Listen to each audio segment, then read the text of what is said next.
Einblick in das Leben einer Wissenschaftlerin, nämlich unsere liebe Chiara.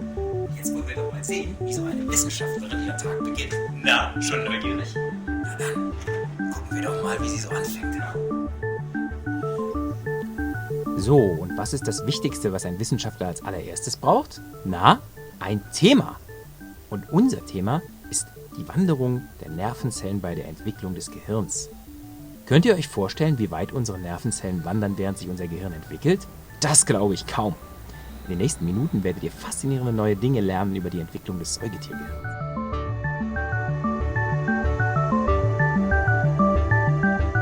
Der sogenannte Kortex ist die äußerste Schicht des Säugetiergehirns, auch Großhirnrinde genannt, und enthält ungefähr 80% stimulierende Nervenzellen und 20% inhibierende Nervenzellen. Was heißt das genau? Nun, das könnt ihr euch in etwa so vorstellen, dass von 10 Nervenzellen 8 Informationen aussenden und lediglich 2 diese Informationen filtern und organisieren. Also sind diese inhibierenden Nervenzellen nicht nur extrem wichtig, sondern müssen auch strategisch günstig zwischen den anderen Nervenzellen platziert sein. Nie zu nah, aber auch nie zu weit auseinander. Inhibierende Nervenzellen, auch Interneurone genannt, entwickeln sich weit weg von ihrer Endposition und müssen verhältnismäßig lange Strecken bei der Entwicklung unseres Nervensystems zurücklegen. Das ist in etwa so, wie wenn unsere Chiara hier jetzt sofort den ganzen Weg zu Fuß von Jena nach Berlin aufbrechen würde. Es wird sehr viel geforscht nach den Signalen, durch die diese Interneurone ihren richtigen Weg finden. Diese Signale können sehr unterschiedlich sein. Einige können die Interneurone anziehen, sie abstoßen oder sogar ihre gesamte Zellbeschaffenheit direkt verändern, sodass sich dadurch natürlich auch ihre Bewegungseigenschaften verändern. Je nachdem, wo sie sich entwickelt haben und wo sie letztendlich ihren Platz finden, haben Interneurone verschiedene Rezeptoren auf ihrer Oberfläche. Mit denen können sie die besagten Richtungssignale aufnehmen und somit lesen, wo sie denn nun eigentlich hin sollen.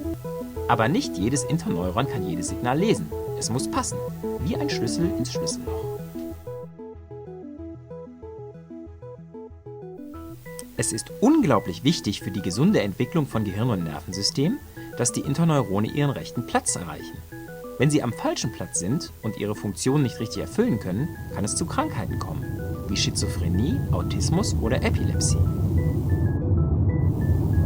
Wenn wir Wissenschaftler irgendwann die kompletten Signal- und Nervenzellenwanderwege kennen, könnten diese und weitere Krankheiten, die die Entwicklung unseres Gehirns beeinträchtigen, weit besser eingedämmt werden. Auch könnten wir somit viel besser verstehen, wie bestimmte Stoffe auf diese sehr anfällige Phase unserer Gehirnentwicklung wirken, wie zum Beispiel Nikotin und Alkohol in der Schwangerschaft.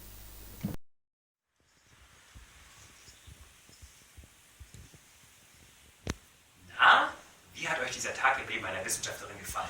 Ich hoffe doch mal sehr gut, denn unsere Chiara hat sich ganz schön ins Zeug gelegt, um euch alles zu erzählen über die Entwicklung unseres Gehirns und die wichtige Wanderung der Interneurone. Dann würde ich mich sehr freuen, euch das nächste Mal auch wieder zu begrüßen, wenn es heißt, ein Tag im Leben eines Wissenschaftlers.